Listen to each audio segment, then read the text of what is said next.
Igbo ekelele m unu. Igbo mụrụ nze mụọ ọzọ. Igbo nwere ogbolo eji ele ọkpụkpọ. Igbo mụ ife niile. Igbo ife ọma na-adị mma, ife ọjọọ na-asa afọ. Asị m ndụ mmiri ndụ azụ. Anyị awụchiekwala ọzọ na ihe mmemme anyị nke a na-akpọ Igbo ebuka. Ọkwa nwanne unu nwoke Ifeanyị. Dịka unu maka anyị si eme ya, ọ bụrụ ife anyị na-ekwu sọsọ n'Igbo anyị na-emekwa, anyị na-emetụ, anyị na-etutu oyibo, ya bụ asụsụ ndị ọcha ka ọ wee na-agakwa ọfụma. Unu ma na ewere ilu ka oke ofeke agbara aka naba, ya anyị eme ebe ọ ya bụ na emesịa ụmụnne anyị ndị nọ n'ụzọ ije ma ndị nke a mụkwara ebe a na-abụrọ n'ala Igbo wee ghọtakwa ife a na-ekwu. Kedu ife anyị na-ekwu dị tata? Anyị na-ekwu ife bụ kedu onye bụ onye Igbo. Kedu onye bụ onye Igbo a na-ekwu okwu ya ebuga anyị n'ime ife anyị na-akpọ Igbo world view. Igbo world view a anyị kọinere ya wee bukọta ya ọnụ, ọ bịa bụrụ ife anyị na-akpọ Igbo philosophy. Ịma na ụfọdụ ndị nọ n'ụwa niile amarala ndị Igbo nwere philosophy, and then we are looking at this thing holistically from the world view of ndị Igbo. I know that most of you that may be watching us today could be, philosophy graduates. You may think I'm here to talk about cosmology, ontology, archaeology, anthropology, and all that. If I briefly I maka worldview ndị Igbo. Even that niile dị rooted in ọdịnala Igbo. Mana a na-anụ ya ma ya da aghọta ya. Mana before ma agaba ebe a, ka anyị keke n'ife bụ onye obodo onye Igbo a na-ekwudo okwu ya. Who is an Igbo person? Kedu ebe onye Igbo? Ọ bụ na nne gị bụ onye Igbo, ọ bụ na nna gị bụ onye Igbo? Ọ bụ na nne mụrụ nne gị bụ onye Igbo mere gị onye Igbo? You may have grandparents that are Igbos. Your parents may be Igbos. That means what literally you are Igbo. But what we are saying here is that your Igbo-ness should be seen in your way of life. It should be seen in your worldview. Take an Igbo si kwuo na ife agụ ji eme ile dị ya na mbọ. Na ọ bụrụ agụ pụta ọ bịa mụọ ewu. Isi na nna gị bụ agụ, ikwesịgide na-eme ka agụ. Ya ife ndị agụ njirimara ihe onye Igbo kwesịgide na-eme ife a dara ịkọ today. Mana elegharịsị ife a niile anya iwee fụ na ngwele rapụ ukwu osisi aka akpali ya. Ndị Igbo arapụgo ife eji malụva. Ndị Igbo arapụgo their own world view, bido na-eso usoro na-abụrụ otu o kwesịrị ka ịdị. Dịka onye ọcha ya emepụta taa, ole onye Igbo anya gwa gị na the end justifies the means. Ngwa na onwe gị mana that kind of view abụrụ view ndị Igbo. Enwere mgbe onye Igbo ga-apụta mepe ọnụ sị gị na the end justifies the means. No, ndị Igbo ga-agwa gị na ọ bụ the means na justified end. Ka isi bido ife ga-egosi ka isi akwụsị ya. Ma ndị ka na-agwa gị ka esiri kwụsị ya bụ ife matara na ọ bụrụ dị ka esi bido. Ife ndị a bụ ife m chọrọ ka unu gee ntị ka m tapịa ya tata. Oge ọbụla unu na-ege most of our ancient musicians ndị gụrụ high life n'ala Igbo, ndị dịka Michael Jagafa of blessed memory, ndị dịka Dr. Sawariofa, ndị dịka Oliver Fa Osadebefa, with ndị dịka Michael Jagafa, some of them ka dịkwa ndụ. Unu na-ege egwu fa, enwere ife ha na-ekwusi ndị mmadụ na-ana consider as messages. Aga m esi n'ime ụmụ ụfọdụ ndị unu na-anụ unu chanọ nkele okwu were họpụtara unu ife bụ part of this Igbo philosophy m na-ekwu. Ka wee tapịakwa ya wee na-abịa gerekwana hụ ntị na m were nke a asị nke mbụ were nke asị nke abụọ na abụrụ ka o si mee ya arrange. I am only doing it for these teaching purposes. So join me as we go. Now, ka anyị gaba. Ama m unu niile na-anụ mgbe ọbụla onye Igbo pụta ọ na-eti onye aghara nwanne ya, onye aghara nwanne ya, onye aghara nwanne ya. Achọ nke unu mara na onye aghara nwanne ya ahụ bụ an Igbo philosophy. It is a very strong world view in Igbo land. Ọ bụrụ na ege ụfọdụ ndị gụburu egwu mgbe mbụ unu ga na-egwu na-agụ bịa bịa bịa nwanne ụmụnna ahụ ike onye aghara nwanne ya o. Egwu ahụ wezi bịa bịa bịa nwanne ụmụnna ahụ ike onye aghara nwanne ya o. Ụmụnna bụ ike onye aghara nwanne ya. Kedu ife a na-ekwu? ndị Igbo bụ ndị na-eme afọ ụzọ ziri ezi nwanne fa. Ife ji eme ife ọ bụ gịnị? Ofu onye ada ebu akụ, maka na ofu onye buru akụ ife eme ofu onye ahụ ezinụlọ ahụ agbara aka. Ndị Igbo are known for we mentality, not I mentality. Ndị Igbo ada eme beluso m. Ọ bụrụkwa ndị nke nọ anyị na fa nọ taa si na fa bụ ndị Igbo a na-amụrụ kwesịrị ụtụtụ imefa. I am talking about the real Igbo man. Our life is not rooted in individualism. It's rooted in communalism. We don't have I mentality. We have we mentality. If your brother is weak, it is your duty to push your brother until he gets to the level he can stand on his own. You know, there are some things that took place in the past that most of us do not even ask ourselves questions. If you go to so many Igbo families today, or even in Nigeria generally, you will see a man and a woman, they are a couple, they are married. They will stay in that marriage for 16 years, 20 years, they will not have a child, except now that adoption and all sorts of new techniques have been introduced for all those things. And he also have family members who will be watching. His family members, they are one never know why, ọ na-ana agba nkịtị ọ dụrụ otu a n'ala Igbo mbụ ndị Igbo nwere ibe ba na-eme bụ na enwere onye okorobịa enwere nwoke ọbụla lụrụ nwaanyị na-ana na-enwere onye na-anọchi anya ya. Enwere ka esi eme ya. Ụfọdụ ezinụlọ ada achọ ka ọbara ọzọ bata befa. Enwere ka fa na-esi emecha nya bụ ife wee select onye ga-eme nke a mee nke a esilie ya with an oath. Nwoke a na-replace kwa onwe ya from the same blood. Enwere onye ga-ama about it. Nke a bụrụ just only the example.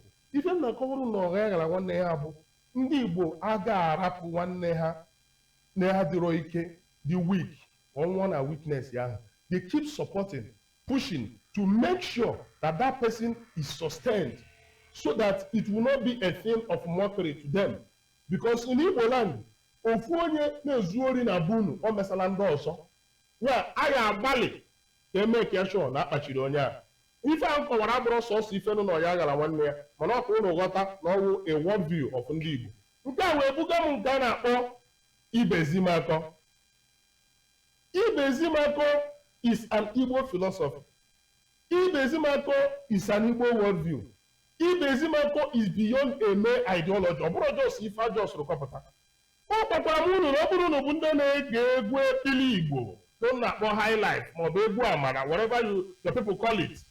Isi n'oru, isi n'arọ, isi n'isu, isi n'agbaja, isi na nkalụ. Any of the Igbo clan, isi n'ikwere, enwe ife unu na-akpọcha ụmụ egwu ndị awa. Ị ga na-anụ maka ibezimakọ. Echetakwara m na ndị dịkwa ka Dasash ha chịkwa ya gụọ egwu. Ibezimakọ onye manụ mgbe ga-eru ya wepụrụ na anụ ife ndị ahụ na na-adịgịrị ka a na-akọ. Gịnị ife bụ ibezimakọ? The typical example of Ibezimakọ with the Igbo apprenticeship system. That is a typical example of Ibezimakọ. And Igbo akọ knowledge. And Igbo abụrụ ebe a na-eme amụta ife omenka eburu nka ya na mmụọ. Ndị Igbo mgbe a lụsịrị agha ka this Ibezimakọ abịaziri bịa dị more bold n'ala Igbo. Ụfọdụ na-arapụ ebe a gaa n'obodo mepere emepe gaa n'ife a na-akpa ịgba bọyị ma ọ gaa mụọ ọrụ. Onye Igbo ga-ekpọrọ nwanne ya wee zi ya ka esi eme ife ndị enwe o wee na-amụta. Mgbe ahụ ọ mụtakwa bịa bụrụ ọga ka a na-akpọ ọga na bekee ndị broken English. Ọ bụrụ ọga ọ kpọrọkwa onye ọzọ zi ya akọ a na-ezi aka otu a a na-ezi aka. You keep showing your people the way of knowledge, whatever knowledge that is involved, whether it's in technology, whether it's in business, whether it's in commerce, whether it's in education. You keep teaching your brothers. That is Ibezimakọ. You learn, you bend down and learn. Go up and ezi atawa idosisi gị na anaka iwe mụrụ akọ. This is an Igbo philosophy. You don't hide knowledge. You don't hoard knowledge. Someone will come to you and you teach. Ndị Igbo megidere wee ruo ebe fa nọ taa. Mana anyị afụgonu ka ife si aga, ọ bụrụkwa na Ibezimakọ anwụọla. It is not dead. It is still there. But there is need for some of this remodification of some of these things so that we can arrive at a situation where it will benefit everybody. Nke a bụrụ nke ibezi m atọ. E nwekwara nke ọzọ a na-akpọ igwebike. Ama m na okwu nọ n'igwebike a o needoro too much explanation. Igwebike, agha abike, unu na ya na-egwu ife ndị a niile na-eji agwụ egwu. Igwebike is talking about strength in multitude. Otu anyị niile nọ gọọmenti ejila anyị na-eti epele, jila anyị alasa oloma. Ofu onye ama mpụta n'obodo a taa wee sị gọọmenti unu kwụsị ife a, nwaanyị anwụrụkwa onye anwa. Mana ọ bụ na igwe pụta, ife abụrụkwa ka asị unu jee mebe ife ọbụla, ọ bụrụ ife a na-ekwu. Na ọ bụ igwe na-eme apụta, ewepụta otu enwe wee pụta kwuo okwu dara ụda. Ndị na-achị achị wee na-anya afụ na igwe na-ekwu okwu a. Enwegoro ife a chọrọ ịma dụ n'azụ maka na enwere onye a ji n'aka. Na ọ bụ ife igwe. All over the world, ọ bụ igwe na bring revolution in any country. Enwere ebe ofu onye na-anọ n'ime ụlọ ya karịa ọha. Achetara m mgbe ofu nwoke na-achị Imo steeti pụtara wee kwuo ife ọ sị na ọ bụ ọhashiarism. Ọhashiarism and ofushiarism. That was in the era of our brother Rochas Okorocha. I don't want to call him perfect, but I'm picking something from that his ọhashiarism to explain Igwebike for you. You can create any word you want to create. But Igwebike is talking about joining our strengths together to get an answer, to get to a goal.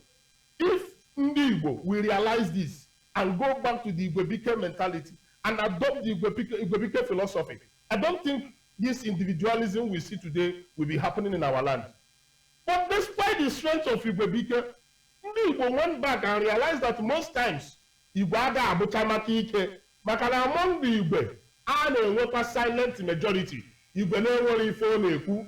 Ife a mere ndị Igbo ji nakpuo n'ụlọ wee chepụta another world view nke a na-akpọ gịnị njikọ ọka. Njikọ ọka is another Igbo world view. Or wee bụrụkwa another Igbo philosophy. Kedu ife bụ njikọ ọka ahụ? Do you know that 3 persons that are united can destroy 1 million persons that are disunited? When 3 persons are united, if you like, it be 1 million. If you are not united, those 3 persons have what it takes to cause you serious problem. It's also the same thing in football pitch. You may have 11 players in a pitch, 10 players and a goalkeeper. And where the other team, never a red card, for the 9. If they're a good team, they can do something that even the 11 cannot do. That is where you begin to see Njikoka. And it is through this Njikoka, what it leads to is serious planning and discussion, then rational minds coming together to achieve a result. It does not need multitude. Or if most times leadership are very, very important. And that is why Ndigbo need to realize that Njikoka is a philosophy that our fathers introduced to at least give Igwebike a stronghold. Now, it is an option. If you have a problem that you need to solve, if you look at the 2 philosophies, Igwebike and Njikoka, ile barafa abụọ anya, ịmara nke ị ga-ewere solve ihe anwa chere gị n'iru.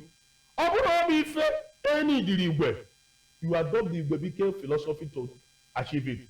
Ọ bụkwa na ife enidiri ndị mmadụ ịba inside wee gbuo alụlụ wee pụta, were mmadụ na-atọ ma anọ wee kpọkọta ọnụ wee push what the rest to achieve it. You can also do it.